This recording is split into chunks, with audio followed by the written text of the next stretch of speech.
आजचा जो आपला बुवा तिथी बाया आदरणीय प्राध्यापक श्याम मानव सर यांच्या व्याख्यानाचा जो कार्यक्रम आहे, या कार्यक्रमाचे अध्यक्ष आपल्या बुलढाणा जिल्हा केंद्रीय सहकारी बँकेचे मुख्य कार्यकारी अधिकारी डॉक्टर अशोकराव खरात, बुलढाणा, नाशिक नाही.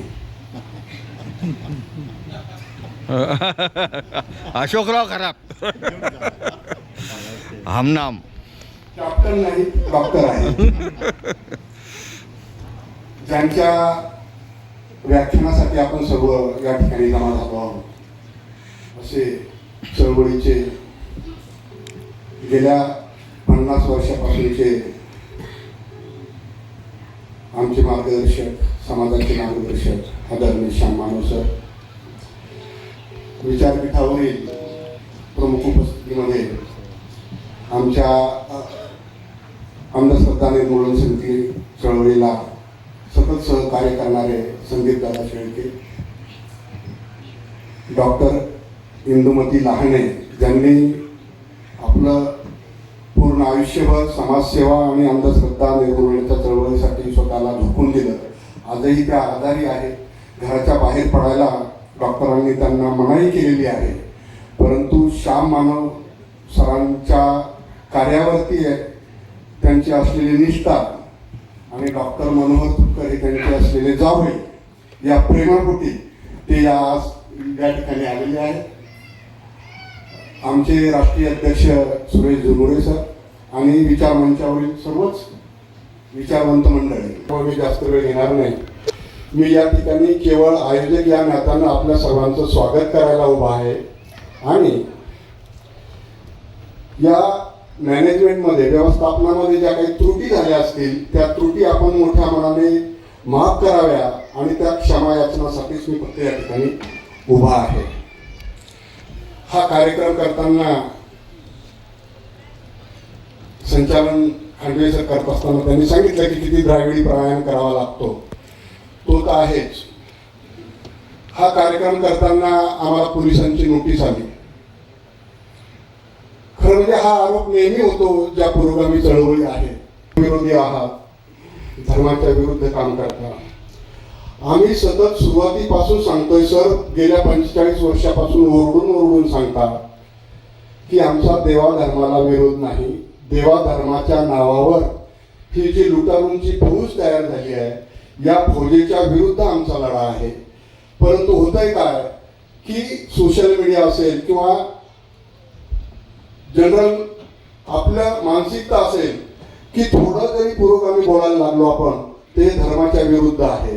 या पद्धतीने म्हणजे आजच नाही, संत ज्ञानेश्वरांना असेल, संत तुकारामांना असेल, चारवाकांना असेल, तर या सनातनी मंडळींनीच त्रास दिलेला आहे.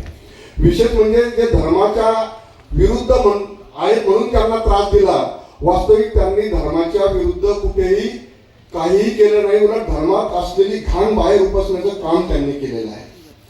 आणि असं असतानाही मग आपल्या देशामध्ये, आपल्या राज्यामध्ये कलबुर्गींचा खून होतो, गोविंद पानसरेंचा खून होतो, दाभोळकरांचाही खून होतो. आणि हे खून करणारे कोण असतात? तथाकथित सनातनी लोक असतात. यांना धर्माचं काही देणं घेणं नसते. खरं म्हणजे हे धर्माचे शोषणकर्ते असतात आणि या शोषणकर्त्यांच्या विरुद्ध हा अखिल भारतीय अंधश्रद्धा निर्मूलन समितीचा लढा आहे. त्यापेक्षा हे जे बुवा आहेत, तथाकथित संत म्हणवणारे ढोंगी संत आहेत, यांच्यावर जर जास्त नजर ठेवली तर मला वाटते समाजाचं जास्त बरं होईल. आम्ही समाजाचं कुठलंही नुकसान केल्याचं एक उदाहरण दाखवा, आम्हाला काय नोटिसा देतात. आणि बाकीच्या पक्षांसारख्या आम्ही असंही म्हणणार नाही की या नोटीसला आम्ही भीक घालत नाही, फेकून देतो, आम्ही कायदा मानणारे लोक आहोत, नका देऊ. आम्ही संविधानाच्या पलीकडे जाणार नाही. संविधानानं सर्वांना पूजा अर्चा, आपला धर्म पाळण्याचा अधिकार दिलेला आहे. त्याला तुम्ही आम्ही रोखणारे कोणीही नाही आणि आमचा त्याला मुळीच विरोध नाही. परंतु धर्माच्या नावावर जे ठेकेदारी करतात, धर्माच्या नावावर जे स्वतःची तुंबडी भरतात, त्यांच्या विरुद्ध मात्र आवाज उठवण्याचा संविधानाने आम्हाला अधिकार दिलेला आहे आणि तो अधिकार आम्ही बजवत आहोत. आणि हा अधिकार बजवत असताना आम्ही खूप अल्पसंख्याक आहोत, खूप कमी पडतो. तर या निमित्तानं मला सर्वांना आवाहन करायचं आहे की आम्ही पदरमोड करून लोकांचे शिव्या साप घेऊन हे कार्य पुढे नेत असतो. याच्यातून म्हणजे थँकलेस जॉब आहे एका प्रकारचा. आम्हाला याच्यातून काही मिळत नाही.